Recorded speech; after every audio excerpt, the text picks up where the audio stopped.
Vous le savez, on accuse souvent la Ve République de beaucoup de maux. C'est un régime propriété personnelle du général de Gaulle. Nous marchons contre la monarchie présidentielle.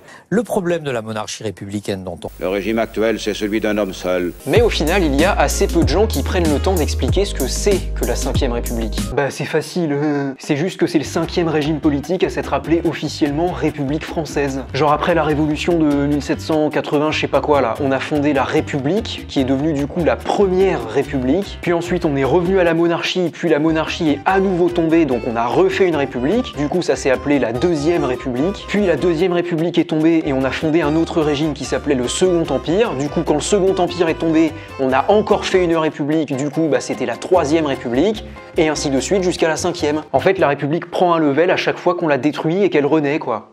Ce qui tue pas nous rend plus fort. T'es qui, ton frère jumeau? J'ai pas de frère jumeau. Ah bah pourtant... Non mais ta gueule, ta gueule.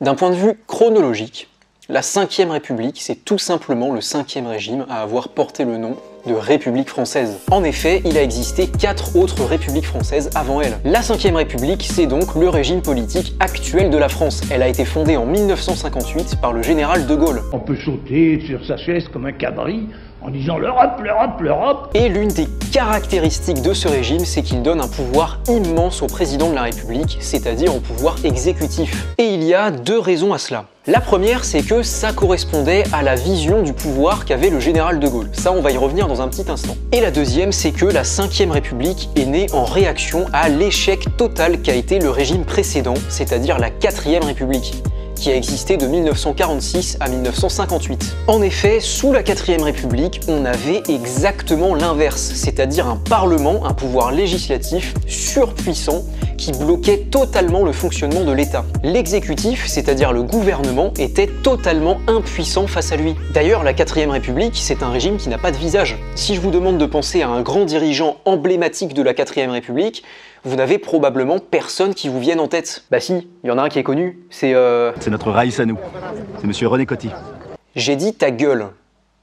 Et si la figure la plus célèbre de la 4e République est connue grâce à une blague dans un film, avoue que c'est quand même pas très bon signe. Je ne rentre pas dans les détails, mais en gros, sous la 4e République, le Parlement était tellement puissant qu'il pouvait virer le gouvernement quand il voulait et pour n'importe quel prétexte. J'exagère même pas, la durée de vie moyenne d'un gouvernement sous la 4e République, c'était 6 mois.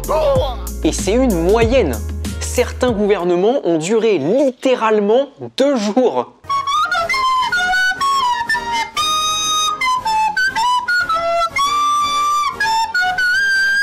Ce système rendait le pays totalement ingouvernable. Vous imaginez, c'est comme si on changeait de président de la République tous les 6 mois. Comment vous voulez avancer comme ça? En plus de ça, à chaque fois qu'un gouvernement se faisait renverser, il fallait en former un nouveau, ça prenait du temps et du coup la France restait souvent plusieurs semaines sans gouvernement. Ah, un peu comme en Belgique en fait. Chut, chut, ta gueule, ta gueule. Ainsi, avec la 4e République, on avait un régime extrêmement instable qui ne parvenait pas à gérer le pays. Et finalement, la 4e République explose en 1958 parce qu'avec tous ces blocages, elle est incapable de faire face à la plus grave crise que connaît la France dans les années 50, la guerre d'Algérie. C'est là qu'on a demandé au général de Gaulle, qui était un peu la figure morale de référence à l'époque, L'Europe, l'Europe, l'Europe, de mettre en place un nouveau régime. De Gaulle tire alors les leçons de l'échec de la 4e République avec son parlement trop puissant et met en place un système radicalement différent qui correspond à sa conception du pouvoir. La République sera bientôt réorganisée et deviendra la première puissance galactique impériale. Il met au point la 5e République, un régime dans lequel l'exécutif est surpuissant alors que le Parlement est réduit au minimum, en opposition totale avec ce qui existait sous la 4e République. En effet, la conception du pouvoir par le général de Gaulle, c'est qu'il faut un chef de l'État fort, avec des pouvoirs très importants, et qui ne dépendent que du peuple, pas du Parlement. Et comment vous appelez un pays qui a comme président un militaire avec les pleins pouvoirs, une police secrète, une seule chaîne de télévision et dont toute l'information est contrôlée par l'État? J'appelle ça la France, mademoiselle. Et pas n'importe laquelle. La France du général de Gaulle.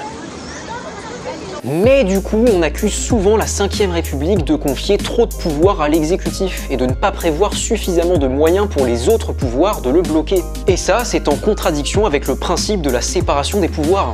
qu'on a vu dans la vidéo précédente. Clin d'œil, clin d'œil. L'exemple le plus frappant, c'est que le président de la République a le droit de s'auto-octroyer les pleins pouvoirs, quasiment sans aucun contrôle. Bon, ça veut pas dire qu'il va le faire, hein, mais il a le droit. On verra ça dans une prochaine vidéo d'ailleurs. Du coup, on a de bonnes raisons d'être inquiet. Si demain un apprenti dictateur arrivait à l'Elysée, eh bien il pourrait faire à peu près ce qu'il voudrait sans que personne n'ait vraiment de moyen de l'arrêter. Bon après, depuis 1958, les pouvoirs ont été un petit peu rééquilibrés. Les pouvoirs du Parlement ont été renforcés, ce qui fait qu'il peut un peu plus peser aujourd'hui face à l'exécutif qu'il ne le pouvait en 1958. Mais encore aujourd'hui, on vit dans un système dans lequel c'est clairement le pouvoir exécutif qui domine. Il est encore très puissant et les deux autres pouvoirs, législatif et judiciaire, n'ont toujours pas de vrais moyens de s'opposer à sa volonté. Ouais, alors je suis pas tout à fait d'accord avec ton analyse quand même. Dire que la 4ème République était un échec total, je suis désolé, mais c'est pas rendre justice. Il va la fermer sa gueule!